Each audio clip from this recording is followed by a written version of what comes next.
नमस्कार, आप देख रहे हैं इंडिया न्यूज उत्तर प्रदेश उत्तराखंड और मैं हूं आपके साथ आयुष चतुरांश। और चलिए आपको सीधे ले चलते हैं गोरखपुर। इस बीच मुख्यमंत्री योगी आदित्यनाथ क्या कुछ कह रहे हैं, आइए आपको सुनवाते हैं। होता है एक निश्चित आय ग्रुप के लिए है, उस बेटी को उसके नाम पर सरकार के द्वारा 2000 रुपए का जमा कर दिया जाता है। बेटी 1 वर्ष की होगी, सभी प्रकार की टीका उस पे लगेंगे।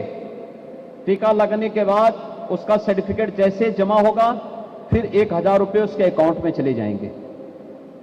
बेटी पहली क्लास में जाएगी, जैसे विद्यालय में रजिस्ट्रेशन होगा तो बेटी के अकाउंट में फिर 2000 रुपए चले जाएंगे। बेटी 5वीं पास करके 6ठी क्लास में जैसे रजिस्ट्रेशन करवाएगी, फिर 2000 रुपए उसके अकाउंट में चले जाएंगे।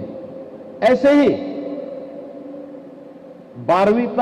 12वीं पास करने के बाद जब चाहे वह डिप्लोमा कोर्स करना चाहती है, सर्टिफिकेट का कोर्स करना चाहती है या डिग्री कोर्स करना चाहती है, तो 5000 रुपए उसके अकाउंट में चले जाते हैं। स्वतः स्फूर्त भाव के साथ उसके अकाउंट में पैसे, यानी 15000 रुपए का एक पैकेज एक बेटी के लिए कन्या सुमंगला योजना में राज्य सरकार ने प्रारंभ किया है, जिसमें अब तक प्रदेश की 11 लाख बेटियों को इस सुविधा का लाभ प्राप्त हो रहा है।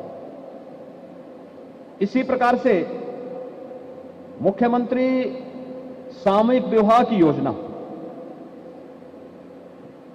ग्रामीण क्षेत्र में बहुत सारे, शहरी क्षेत्र में भी बहुत सारे परिवार ऐसे हैं जो बेटी की शादी के लिए उतनी धनराशि नहीं एकत्र कर पाते, जिससे बेटी की शादी कर सकें।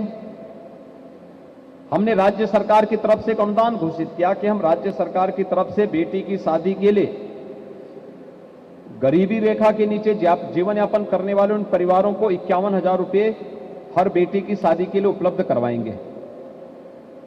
अब तक 2 लाख बेटियों की शादी इस योजना के अंतर्गत हुई, और ऐसे ही अनेक योजनाएं चल रही हैं। अगर आप देखेंगे, स्वच्छ भारत मिशन में 2,61,00,000 परिवारों में शौचालय का निर्माण हुआ है। आवास योजना में 43,50,000 से अधिक परिवारों को एक एक आवास मिला है। अगर आप देखेंगे, उज्ज्वला योजना में 1,67,00,000 ऐसे परिवार थे जिनके पास आजादी के बाद अपना रसोई गैस का सिलेंडर नहीं था, उन्हें यह सुविधा उपलब्ध करवाई गई।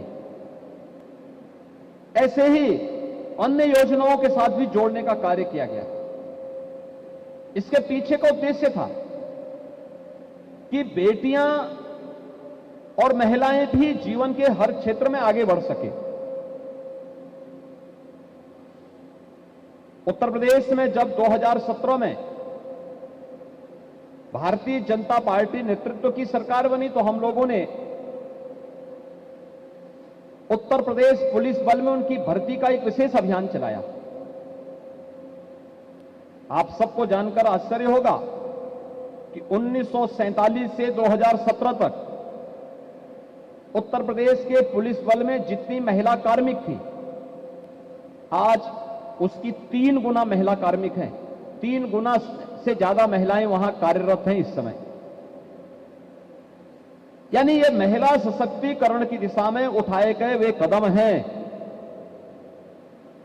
जो महिलाओं को समाज में सम्मान भी देता है, सुरक्षा भी प्रदान करता है, और साथ साथ उन्हें स्वावलंबन की ओर अग्रसर भी करता है। केवल सुरक्षा ही नहीं, सुरक्षा, सम्मान और स्वावलंबन, ये तीनों जब एक साथ चलेंगे तो वह सशक्तिकरण का मार्ग प्रशस्त करेगा। और सशक्तिकरण के उस मार्ग को प्रशस्त करने की दिशा में ही हम लोग आज जब लैंगिक असमानता को दूर करने की बात करते हैं, और यह वर्ष महिला और पुरुष में भेद न हो, दोनों बराबर की सामर्थ्यवान हैं, जिस फील्ड में उन्हें कार्य करने का अवसर मिला है वे वहां कर सकती हैं, वह दिखाने का एक अवसर भी है। तो उस अवसर पर जब हम लोग यहां पर मौजूद हैं तो आप सब नर्सिंग से जुड़े हुए प्रशिक्षु हैं। मुझे लगता है कि नर्सिंग के बारे में तो ये माना जाता है